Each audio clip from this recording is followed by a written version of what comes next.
Rishi Sunak says political correctness helped grooming gangs survive. Is he right on that, do you think? Downing Street admit Brexit changes were part of the cause of the Dover queues. Well, they sort of half admit it. And 3 years of Sir Keir Starmer as Labour leader. You might want to phone in about that, or indeed anything else that takes your fancy. On the panel with me tonight, to my left, the Reverend Steve Chalke, founder of the Oasis Charitable Trust, which works to tackle homelessness and human trafficking, and also runs more than 50 schools across England, and he's also a Baptist church minister. To his left, Lord Gavin Barwell, Conservative peer who was Chief of Staff for Theresa May when she was Prime Minister. To my right, Alys Denby, who is Deputy Editor of the centre-right comment site CapX, and next to her, John McTernan, political strategist for the PR agency BCW, who was Director of Political Operations for Tony Blair when he was Prime Minister, and then served as Director of Communications for the then Australian Prime Minister Julia Gillard. 0345 6060 973. You can text your question if you can't call to 84850, and you can say, Alexa, send a comment to LBC, and of course you can watch us on Global Player. I don't know why Alexa's caused such hilarity on this. 6060 973. Tweet at LBC. Text 84850. Cross question with Iain Dale. This is LBC.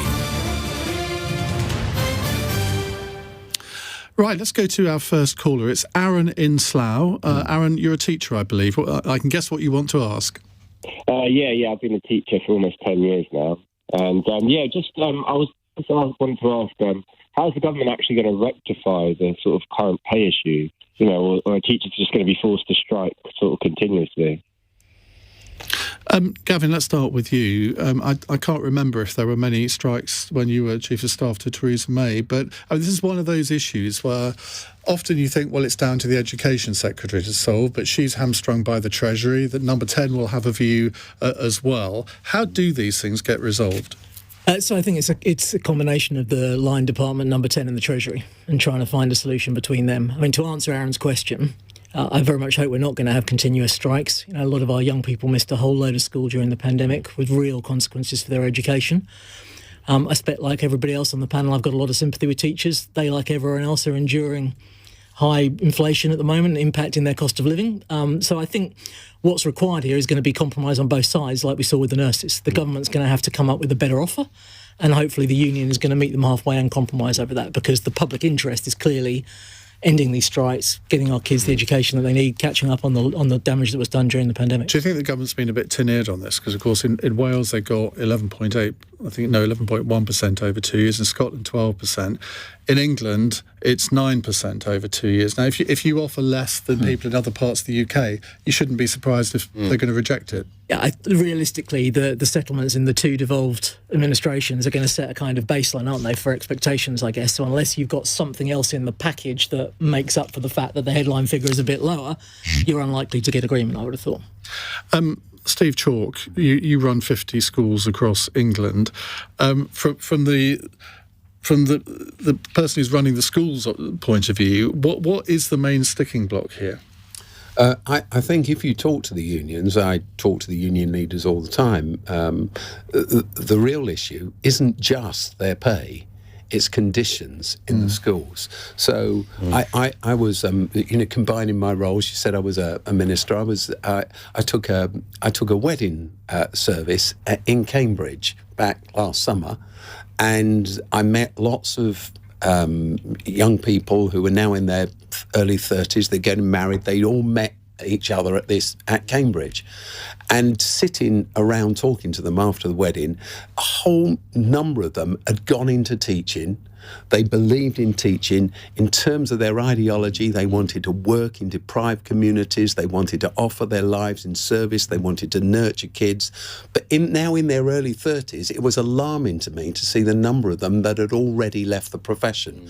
We know all the statistics back that up. I think that schools have been stripped of resources. I know that if you're not a typical learner, there are not those classroom assistants there anymore to support you. We know about the mental health crisis, and I think that the teaching profession is on its knees, overstretched, and I think that's what this is really all about. To play devil's advocate, I went to school in the late 1970s, and the same things were being said then. I mean, this is nothing new, is it? No, it's nothing new in one sense, but what's required of teaching staff now is a lot more. We'll come on to talk about, I'm sure, whatever questions come in, end up talking about safeguarding. We'll talk about the over-sexualisation of young people. We'll talk about prevent. We'll talk about kids being groomed. And all of these responsibilities are placed around staff. So what's needed is more resource. And, of course, this last pay increase that came to teachers last September was all unfunded. So you're in a situation where Oasis, across our 52 schools, the teachers' pay rise last September cost us £4.5 million. The government didn't pay for it. That's £4.5 million yanked out of the budgets to run our schools. And all the teachers understand that. So they're caught between needing more to survive. In London, for instance, where I live, how do you pay your rent and survive in that situation? And they're caught between that and tearing up the resources for And classrooms. presumably the easiest way to cut your costs is to get rid of a few teachers. The easiest way to cut your cost, actually, is to stop those outings, to stop going to the theatres, to stop going down to the beach, to stop the weekend away or the weekend away, Parents which pay is for so... those, don't they? Sorry? Parents pay for those, surely. Parents don't pay. Parents may pay for them in very middle class areas where the school is forced to, run cake days and you pay for them. But that's a wonderful thing. But you don't run the defence system like that, do you? You don't say to those responsible for the defence of our country, would you like to bake a cake and we'll try to raise some money? It's not right that schools get run that way. And, of course, schools in rich areas benefit from that. But schools in socio and economically deprived communities can't raise that money in the same way. Where I live, the local school just did a big fund-raising day for books for their library. Well, what kind of society... Well, I put it differently to you, Ian. A society that tries to do education on the cheap is going to pay for many decades to come in terms of its health budget and its justice budget. Okay, Alys Denby. Well, I just think to be fair to the government, they did put, an extra £4 billion to the school's budget. And you say that these pay rise were unfunded. Well, I think it depends on the school. That said, I completely agree with 98% of these teachers rejecting this pay offer. It's clear that the government are going to have to come back with something else. But I suppose I would just ask the unions to compromise on this as well. But parents, this is so frustrating. It's kids who are being held to ransom here. And I think by focusing so much on pay, things like putting up the starting salary to £30,000 is a pretty generous offer. And I think by focusing on pay in this way, they distract from these other issues about workload, about working conditions. If that's what they really want change on, then that is what they should come back to. I think the NEU, to be fair to them, clearly I want our schools to be open every day, but I think to be very fair to the NEU, they've made it clear that what they want is a pay increase, which is funded, not funded by schools. And though you say there was an extra £4 billion put in, I tell you the truth about that, all that was soaked up by the rise in the cost of energy, all gone. So it either went for the rise in the cost of energy, which cost us over £5 million to our group, or it went for the salaries. But either way, it didn't cover the cost of schools. Sure, but the cost of energy is coming down now, and different schools will have got different wholesale deals locked in. But we've spent away our reserves. But the problem is, John McTernan, you've been at the centre of government. Any government has to balance spending priorities. We know that the health service is on its knees, particularly in terms of staff retention. I'm horrified by the calls that I get on this programme. I had one last week from a senior consultant who said, 6 of his colleagues were leaving in the next 6 months, going to Australia, Canada and New Zealand, not because of pay, but because of the working conditions. That is the same in education. It's the same across the public sector. How do you stop this? You have to increase pay across the public sector. There's no doubt that the downward pressure for 13 years has ended up in a situation where there are recruitment crises wherever you turn in the public service. And the answer to that is Treasury has to find the money. Treasury has always gotten the money if it needs to find the money, it'll find it. And there is a deal. There's always a deal. The unions will do a deal. That's the purpose of unions, to do a deal. There is an issue about working conditions. There's an issue about funding and the pay increase. But there's also the pay in Scotland is not simply the increase. The base is increased in Scotland much further. So there's going to be movement in the UK. But the core of it is teachers are dedicated. My son's a teacher in his 30s. He loves teaching. He's going to stay teaching. You've got a son in his 30s? I've got a son in his 30s. And teenage father. He has to take in resources because they don't have enough glue sticks in the school, so he has to take glue sticks. But again, that's been happening for decades. It's nothing new. It hasn't. Oh, it really has. It happened when I was at school. It happened when you were at school, and between under the time when you were at school and the time that my son was a teacher, there was a glorious era of Tony Blair, Sir Tony Blair. Ian, and schools were generously funded in that period. As Oasis entered schooling in this country, we run schools in other countries, but as we were given the opportunity to run schools as academies in this country, what John says is right. There were teaching assistants, there were resources for classrooms, but slowly that's been stripped out and chipped away. That's what's I would like to make a basic point of fairness about the disparities between public and private sector pay, because whatever you say about this offer to teachers, people in the private sector are not getting 9% pay rises and £1,000 bonus. Many of your listeners won't be having pay rises, anything like that. And I do think there's a basic point of fairness here. The average private sector pay increase is running ahead of the average public substantially sector. Substantially ahead. I think you're right, Ian. To make Aaron feel a little bit better about it, actually the people privately in government have a lot of sympathy with some of the points Steve made, but the difficulty they've got is it's true across nearly every area. And you're right, the basic problem we've got as a country is really since the global financial crisis under the end of the last Labour government and under the respective Conservative governments, the economy has not grown enough. And so the size of the cake, if you like, that the tax burden we have isn't raising what it historically would have. You're sounding like Liz Truss. Actually, I tell you what, here's a controversial thing. She was actually right about the problem. Her solution, bonkers. But the actual the problem that she was diagnosing, I actually think she's spot on about. And the real answer to Aaron is there will be a deal, not just when the unions want to come to the table with have a deal. There'll be a deal at the moment when the Prime Minister finds that he needs the announcement. That's why the health service deal was done eventually. So that would be 3 days before the local election. The unions were willing, and the Prime Minister wanted that to be his. And there's an economic cost to these strikes, right? Because if children are not in school, people have to stay home to care. If they've got, particularly if you've got younger children, they've got to stay at home to care for them. And there's a cost for teachers themselves who are on strike. No one wins. So continuous strikes are not sustainable. What do you do about teachers' workload, though? Because the government have said there's going to be a review on teachers' workload. God knows how long that's going to last.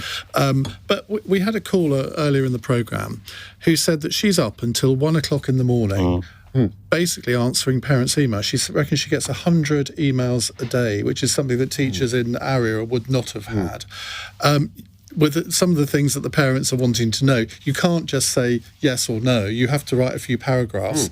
Now, what can be done about teachers' workload? Because you must hear this day after day from the teachers in your schools. We are really concerned constantly about our staff's mental health.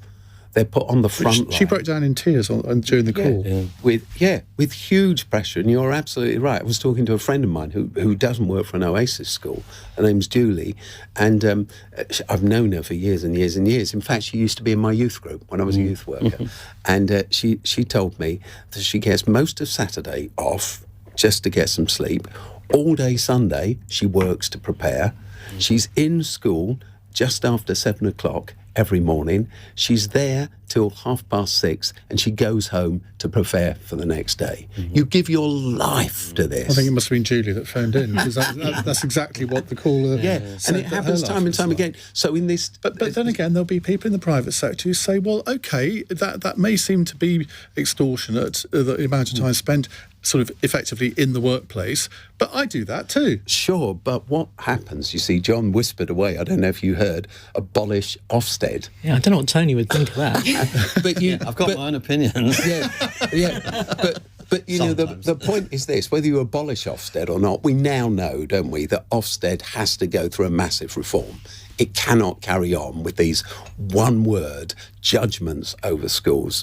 But the reality is, when you, as a teacher, on top of that giant workload, had that regulator hanging over you. Again, I was talking to a head teacher today, not an Oasis head teacher, and they were just talking about that Ofsted had been to them, I think, 3 weeks ago, and they were saying it just put the whole school and all the kids on edge. They had a day's notice. So you're living with this. And as a head teacher, if your school slips from outstanding to good, you're nowhere. Yep. So it's not just about a school getting... The key is to make sure that doesn't happen, I guess. It's not just about a school getting inadequate judgment, but no school is inadequate. I mean... all schools have wonderful things, but if you're outstanding and you slip... It's like... There are schools that are inadequate. Yeah, I don't... And you actually, in my constituency, the school you took over...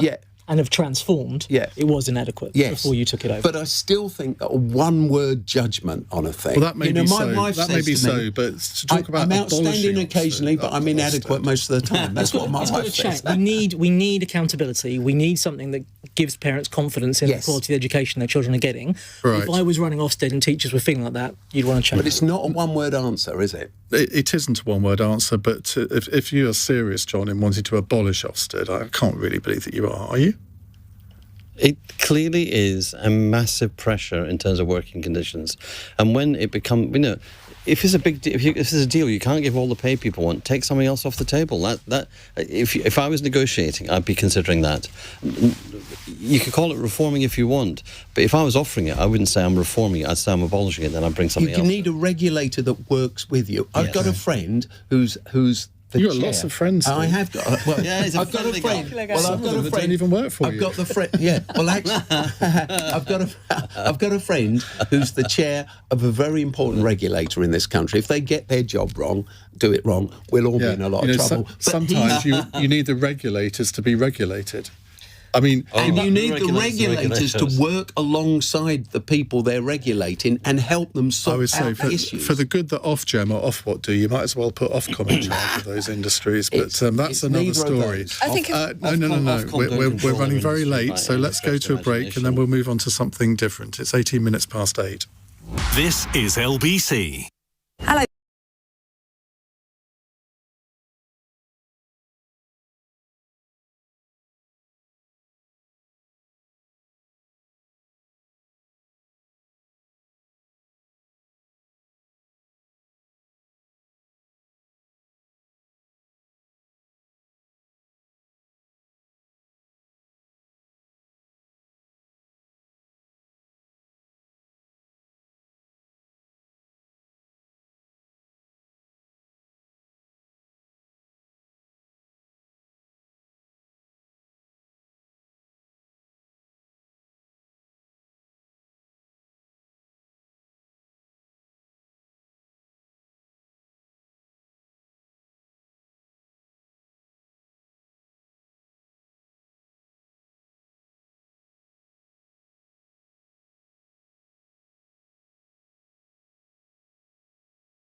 With us on the panel, Lord Gavin Barwell, the Reverend Steve Chalke, John McTernan and Alys Denby.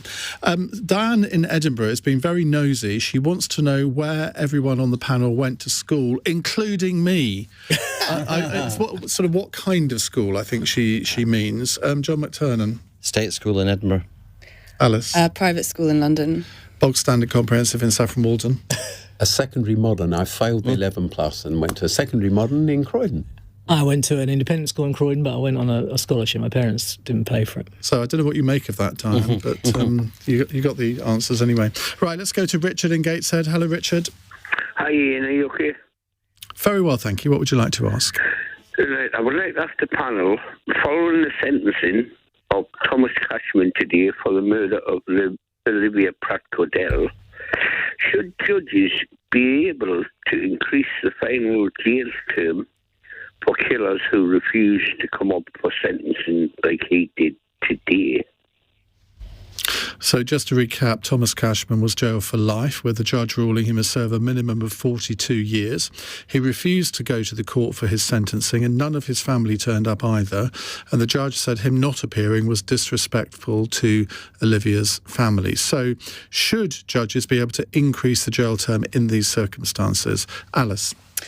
I just reflect on what a horrible crime this was and how cowardly, and I don't think disrespectful goes far enough. I think there's a disgraceful, disgusting way to treat the family of this 9-year-old victim. As for increasing sentences, I think, life is as long as a sentence can be. 42 years is a very long time. With behaviour like that, I don't expect he'll be getting out anytime soon for good behaviour. I do think it would seem perhaps slightly arbitrary to extend sentences based on how someone behaved rather than the nature of their crime, upsetting as his behaviour clearly is. John? Look, I think that it's a terrible crime. It's a terrible loss to the family. One has to hope that during this man's long sentence in prison, he reflects on his actions and actually changes. And the rehabilitation is an important part of prison and prison sentencing. And even for someone like him, you think that someone like him can be rehabilitated? Look, I'm not a Christian, but I do believe that everybody has a soul, and I do believe there's a spark of humanity inside people that can be rehabilitated. And I think imagining that people cannot be reached is a gospel of despair. Steve?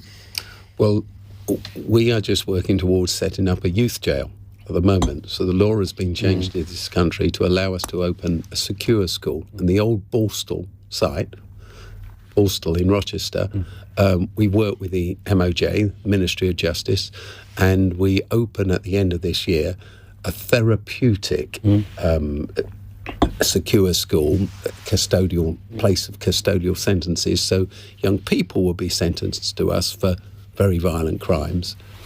And we've called it Oasis Restore. It's about restoration. It's not about retribution. It's about rehabilitation. So I think that however long a sentence is or isn't, the real question is, what happens to that person whilst they are held in jail?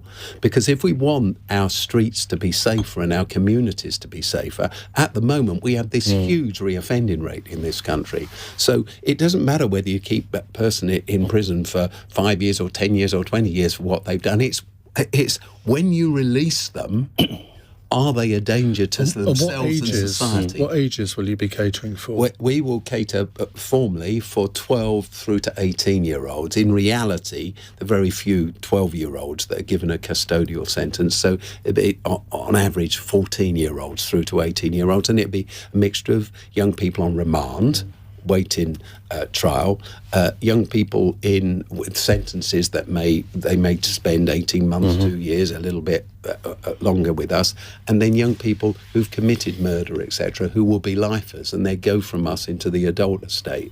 But in this country, as a system, though there's some great practice in a lot of prisons, as a system, we've emphasised too much the law of the claw, an eye for an eye, a tooth for a tooth, etc., etc. Let the punishment fit the crime, instead of asking ourselves the deeper question about how do we make society safe. And how many in this institution? Well, when we began our negotiation around this, we were going to take, I think, 75, and we've worked that down to 49. And that's because, of course, every person in custody needs personalised care. What happened to them? Long ago, the question moved from, what have you done wrong, though that's an important question, to what's happened to you? Why are you like this? Why are you broken in this way? And we live between two narratives in this country. On one hand, if something terrible happens to a 12-year-old child, we say they've been traumatised, it's terrible, and charities raise money to support children like that. On the other hand, if a 12 or 13-year-old goes out and commits a crime, the same child, we say, monster, lock them up. So we've got to think more deeply about this. What kind of conditions? I mean, we're going way off the subject here, but it's interesting. What kind of conditions will they be living in? Because there'll be people listening who say, well, I mean, there's nothing wrong with Borstal. I mean, teach them a lesson. But I suspect that the conditions that you will be having them live in will be, shall we say, rather more comfortable. Yeah, well, here's the thing. What's wrong with what we had is it didn't work. It didn't make society safer. It cost a fortune, and it didn't work. We have huge reoffending rates, massive reoffending rates, some of the worst in Western Europe. So it didn't work, and it cost a lot of money. So we have to say what might work. And yeah, we'll have different conditions. So these children, because they're children, will have bedrooms, not cells. It'd be secure. No, they can be a threat to themselves and their own life. They can want to take their lives. They self-harm. The kids we lock up in this country, by the way, a huge number of them disproportionately come from looked-after backgrounds. Massively. A huge number of them disproportionately... What do you mean by looked after backgrounds? So they've been in foster care, they're not with their mum and dad, etc. I think 2 or 3% of the children in our country in that category, over 40% of young people in custody come from that small section. Yeah. Black kids are hugely overrepresented, neurodiverse kids, people with Asperger's, etc., massively overrepresented. So it's working with them. I think, I can't be sure of the exact statistic, can't remember it, and in a sense, the statistics don't matter, but it's a huge number of people, way over 80% of kids in custody have witnessed violence as children. Yeah. So what we've got to do is work with their trauma so that you cannot heal somebody by harming them. Okay. So that's why we'll have better conditions for them. Well, you're listening to the Steve Short Show on LBC. Let's go to Gavin Barwell. So I think both things are important. I think what Steve says about rehabilitation is absolutely critical, and it's something that we've not got right in this country. But to the question, I think punishment is important as well. And actually, personally, I think the way someone who has been found guilty of a serious offence treats the family of the victim is a relevant factor. You think of cases where somebody's been murdered, the body has been buried somewhere, people don't even get closure from knowing where that is. I think the behaviour by the offender in that situation and how they treat the victim's family should be a relevant factor for the judge to be able to take into account in sentencing. Now, in this case, the sentence is a very heavy one with a very large minimum sentence anyway. But still, I think Richard makes a valid point. And I do think some people listening to Steve, we can all agree that a child can be rehabilitated with being through trauma and stuff, but this guy murdered a child and caused trauma to her family, and I feel like some people be a bit frustrated. Oh no, I'm not soft on any of those things. We need to protect the public, and I would argue that actually being locked up is the punishment. Yeah. But this man needs to be locked up for a long time for the safety of society. He needs to be locked up a long time. But what are we trying to do with this guy? Are we trying to rehabilitate him, even him, or not? Paul says, I went to Borstal, I'm 54. When I went there, it was full of paedophiles. And that, I think, it is different. Well, you would hope it was a difference now between young offenders institutions in 2023 and what they were when Paul went to one. Right, we're going to move on in just a moment. Keep your calls coming, 0345 6060 973. It's 8:31. Let's get the news headlines on LBC with Tim Daly. The man who murdered Olivia Pratt-Corbell at her home in Liverpool has been given a 42-year prison sentence. Thomas Cashman refused to appear in the courtroom at Manchester Crown Court this afternoon. Donald Trump's journey from Florida to New York is being covered by worldwide media this evening ahead of his court appearance tomorrow. He'll become the first former US president to face criminal charges. And teachers in England have overwhelmingly rejected the government's 4.5% pay offer, meaning more strikes will go ahead. Members of the National Education Union will walk out on April the 27th and May the 2nd. LBC weather, clear and cold for most parts overnight, with a low of 1 degree. This is LBC. Raise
.34 on LBC. Let me remind you of who we have in the studio with us. The Reverend Steve Chalke is next to me.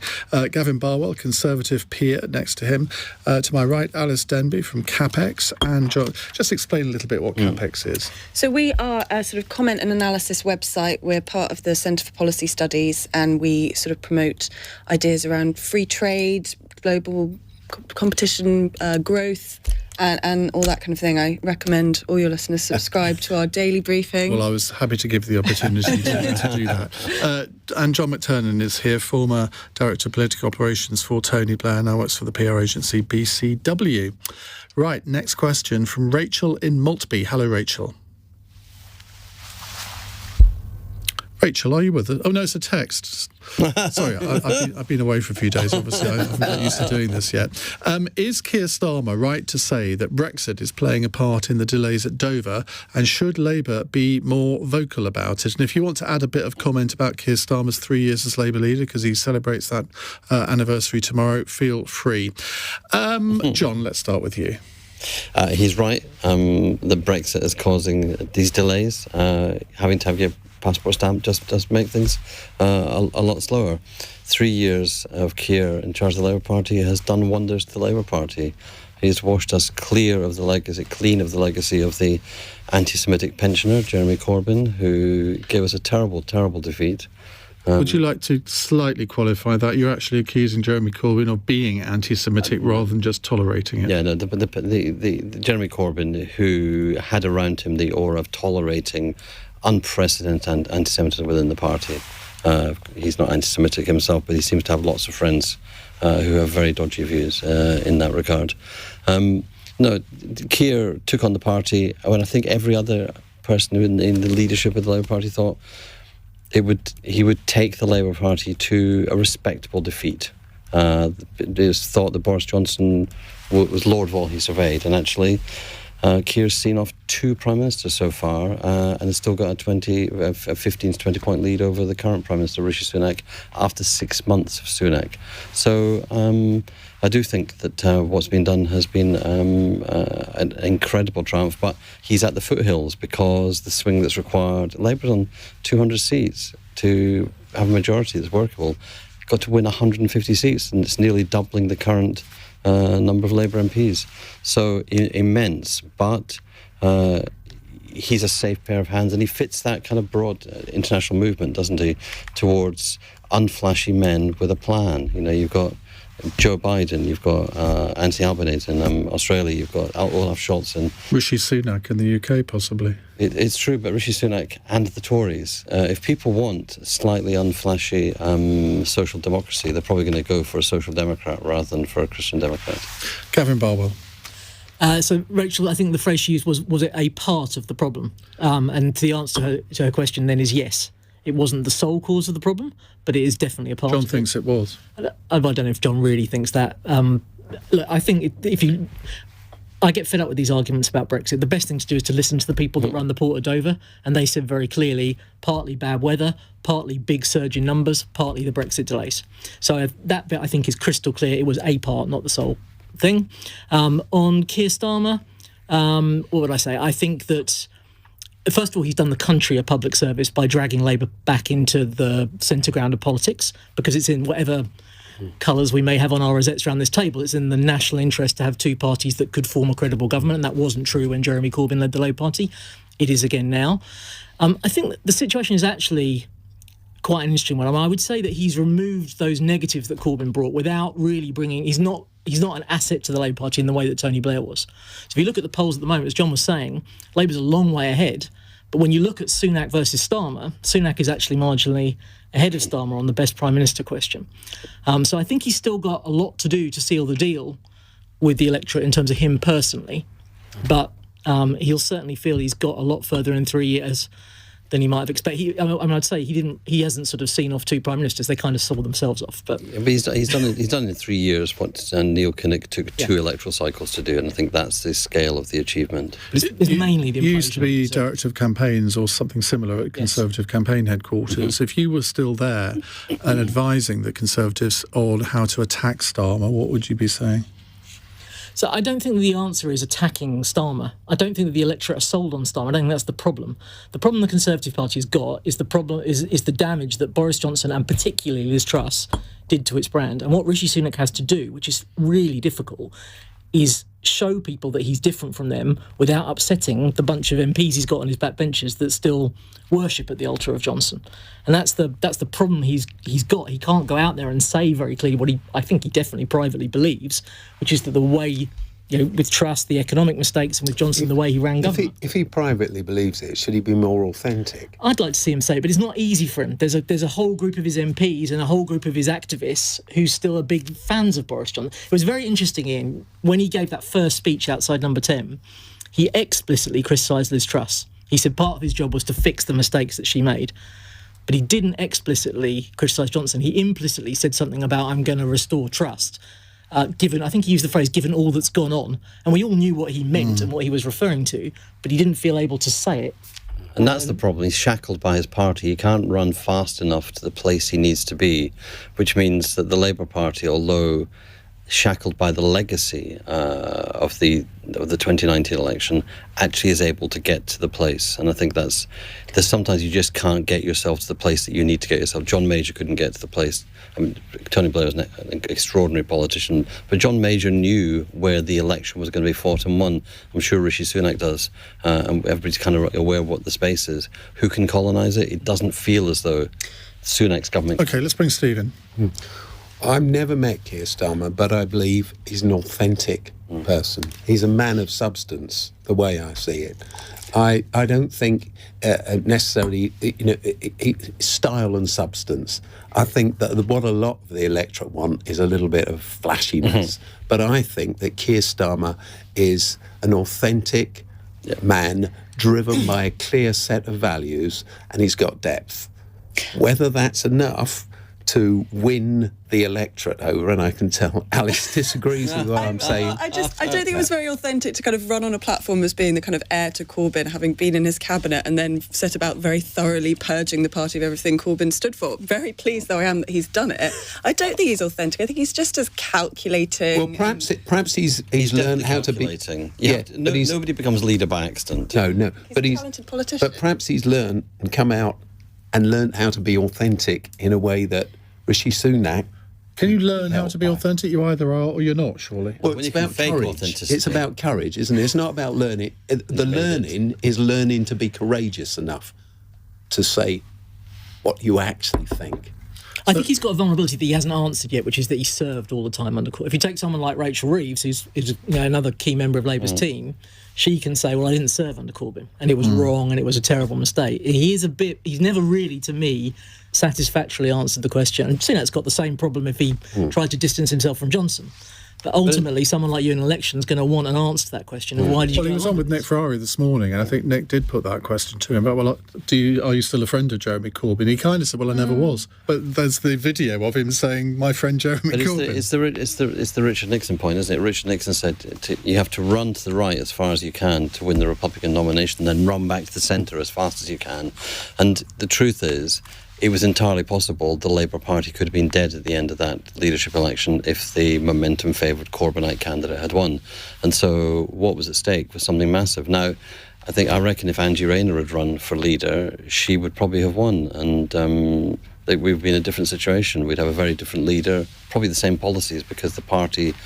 The big thing about parties, and Gavin touched on it, is parties only win when they want to win.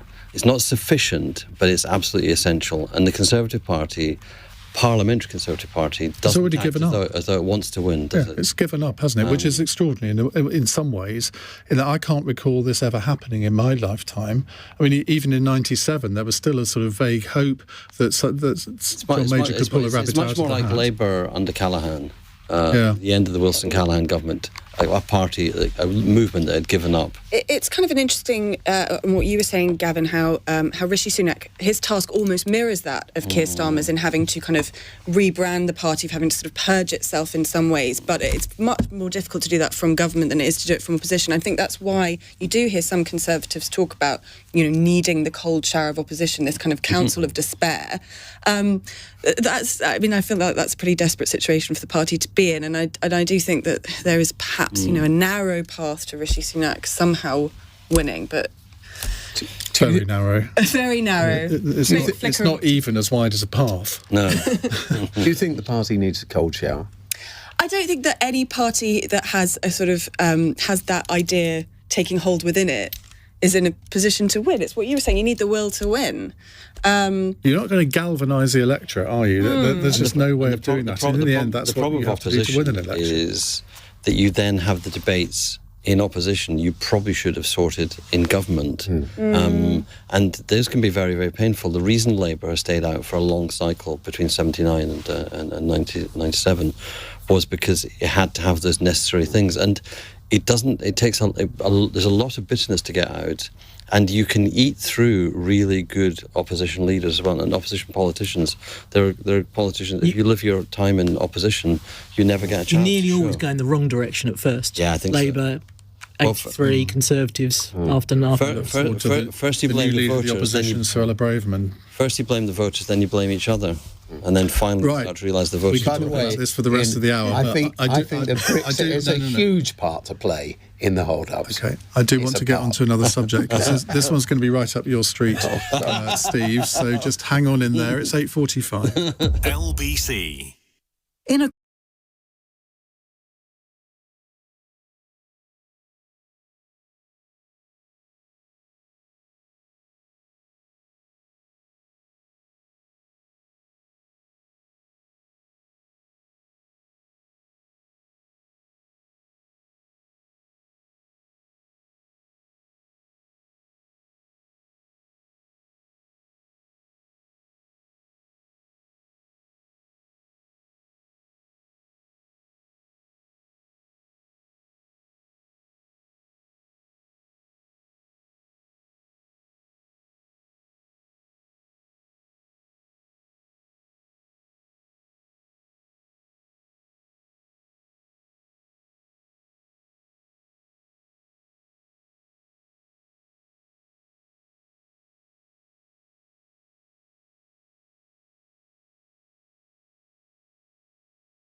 $8:48 on LBC. Let's go to Mike in Beverley. Hello, Mike. Hi, Ian. Yeah, question on homelessness. During the pandemic, the government found accommodation for rough sleepers and homeless people and claimed brownie points for it. Now they appear to be putting a policy forward of asking the police to crack down on rough sleepers and homeless people, less about finding them accommodation. Can the panel square that circle? I think the crackdown was on sort of aggressive beggars rather than homeless people per se, but I take your point. Steve Chalke, the floor is yours. Well, just to say briefly, the first thing Oasis did when I founded Oasis back in the 80s is set up housing, supported housing. And we ran in central London a big venue where we supplied medical care, etc., for people who were on the streets. There were loads of people on the streets. Over the years, as Labour came to power, and this isn't a political point, it just happens to be true, as Labour came into power, everyone was off the streets. There was no one to help. And we couldn't even get grants to run the place anymore, so we shut it down. It was right in Waterloo. We shut it down. Now the streets are flooded again, as we all know. It's no good just getting people off the streets. You need to give them the support to live off the streets because they're desocialised. So they need, again, the therapeutic care, because so many of them, you offer them a bed, they won't take it. You've got to offer them support, friendship. You've got to help them through. That's what we've got to do, or we'll be stuck with this problem for a long time. Do you think this is cyclical, though? I mean, it could be related to who's in government. You're right. But I wonder whether it's more to do with if the economy's doing well, there's less homelessness. If it's not doing well, there's more. I'm sure that's a large factor. But what we want to do, again, is keep the streets safe. Back to where we've got record levels of employment. I mean, in that sense, the economy is doing really well. We've got, we've not actually, through all the crises, shed jobs. We've been growing jobs. I think part of it is mental health. Yes. In Victoria, in Melbourne and Victoria, they're creating support staff for the police who are a combination of psychiatric social worker, psychiatric nurse, who can actually, because police are often now the first responders to people with very complex problems, and I think part of this is that it's the intensive support, and we've shown we can do it, but we have to do the thing of like getting people off the streets. One thing, keeping them off the streets, as Stephen has said, where community breaks down, all the issues of mental health, worry, anxiety, self-harm, etc., increase. Creating community and holding people in community is the way forward for us.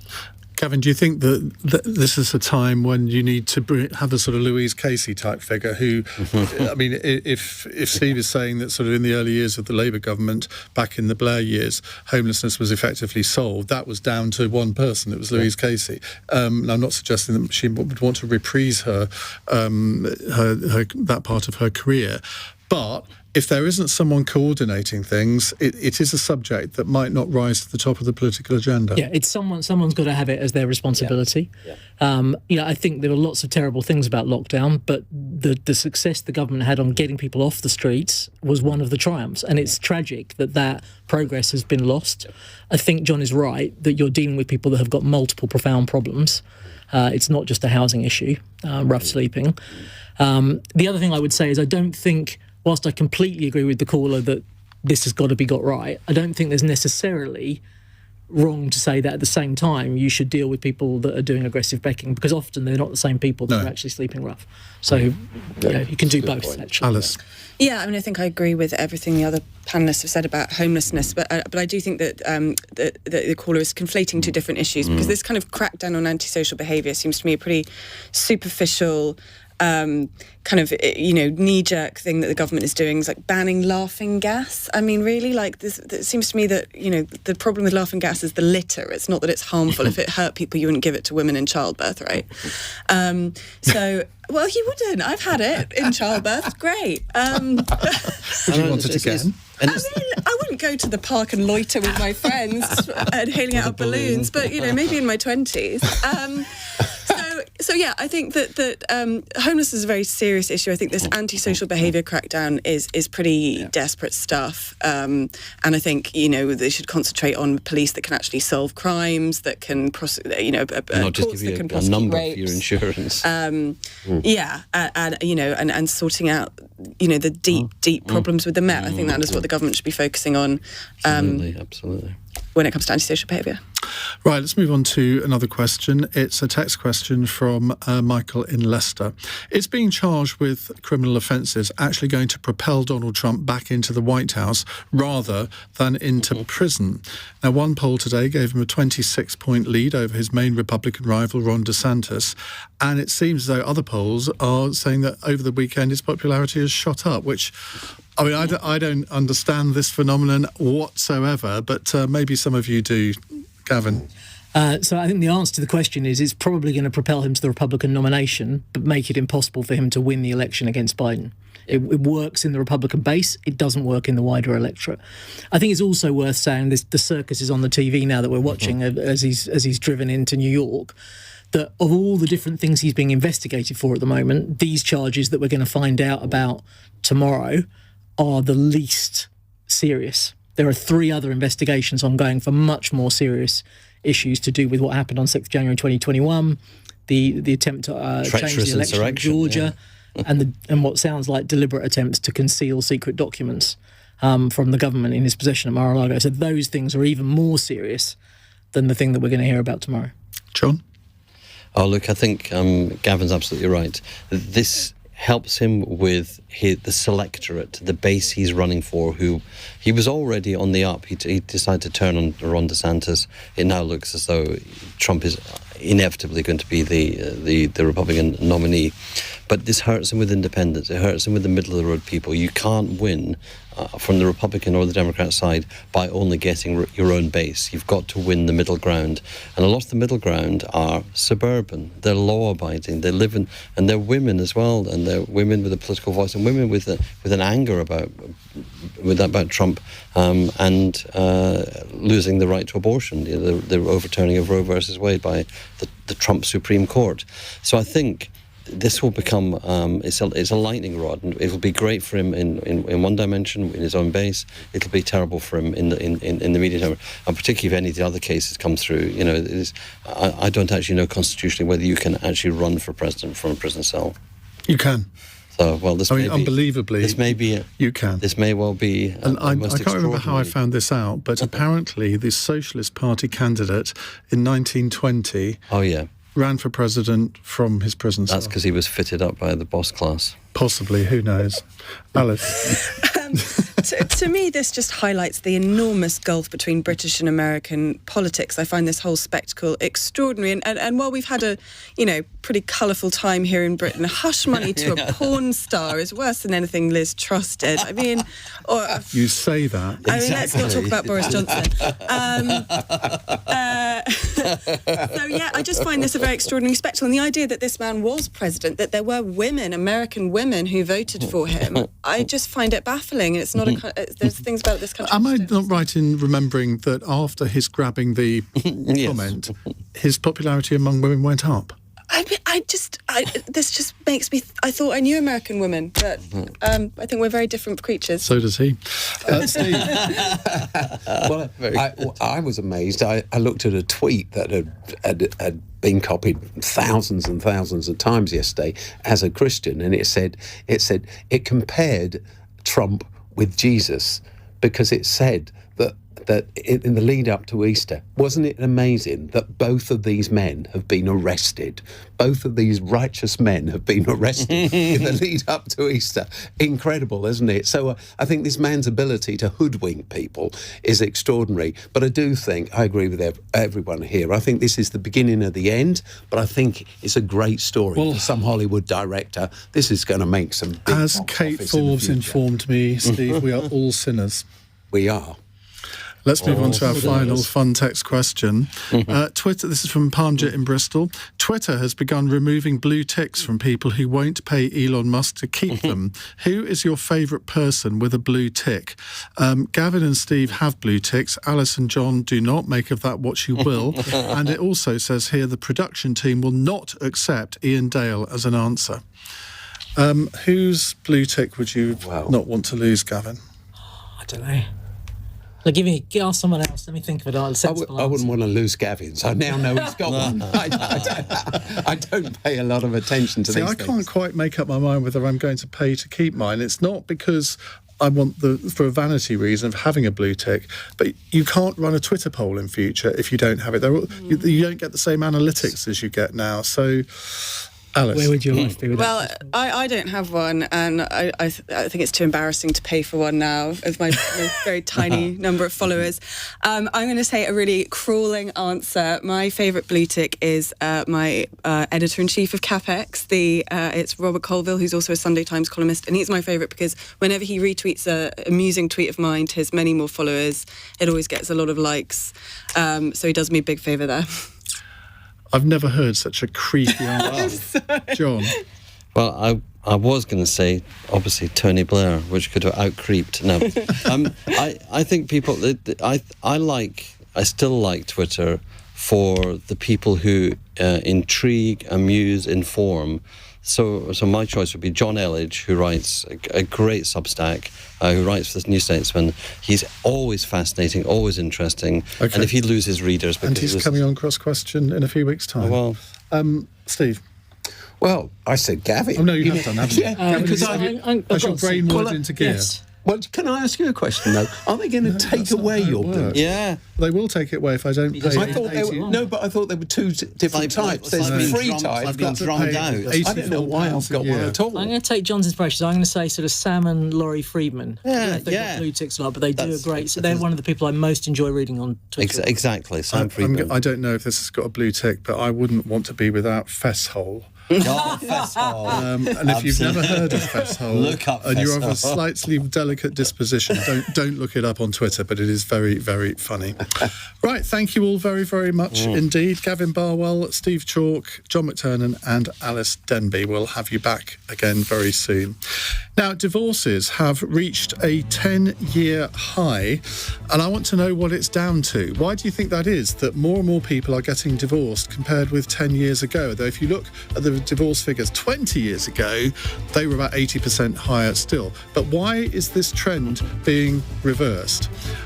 I suspect it might have something to do with the cost of living crisis. I don't know, but I mean, financial worries, I think, can cause relationship difficulties. I hesitate to ask you to give your personal experiences, but I'm going to because I'm nosy. Why did you get divorced recently? 0345 6060 973 is the number to call here on LBC.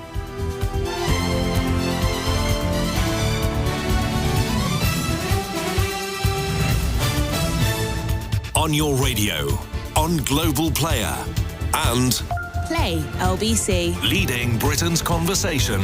This is LBC.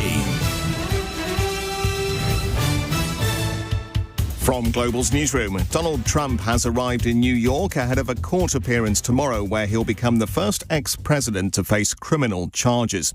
Media around the world have been following his journey from Florida, where he was waved off by supporters holding Trump 2024 flags. Michael Wolff wrote a book about Mr. Trump's time in the White House and says the former president views the legal proceedings as a gift. From the Mar-a-Lago point of view, this is an extraordinary time. And in fact,